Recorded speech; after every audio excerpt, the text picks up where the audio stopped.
don't know when China's going to open its markets, Bob. I don't know when China's going to stop stealing intellectual property from the U.S. and forcing the transfer of technology. But by all accounts, this is going to go on a while, it seems to me, the fight with China. Does this spill on to the global economy if, in fact, we do see weakness in China's economy? Without question, the China-U.S. trade relationship is the most important in the world. And if we're spitting at each other, there's no question that will cause issues. That's part of what's held the market back. I think absent the trade issues, the great earnings would have taken the market higher. So we've got to get through this period. I agree with you. This is going to last for some time. But China needs us more than we need them. So in this process, we're getting a black eye, but they're getting two black eyes.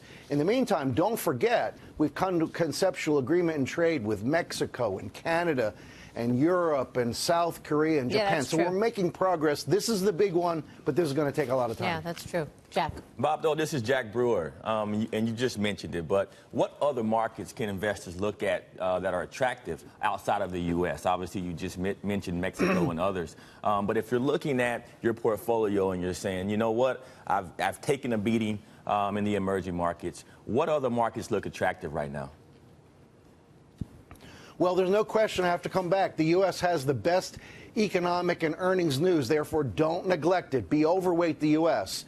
But beyond that, you need some diversification. I think if you can have hold your nose and have a decent time horizon, the emerging markets are a good place to be. If the planet's going to grow long term, the emerging market consumer is going to have a big role in that, and therefore the emerging markets. Europe and Japan, they both have some secular problems slowing growth because of population declines. Well, you know, there's also a shift going on within fixed income, right? And going to shorter maturities like the 2-year. That's another trend that people have been doing. Bob, it's great to see you as always. Thank you. Thanks, Maria. Bob Dahl joining us there from Nuveen.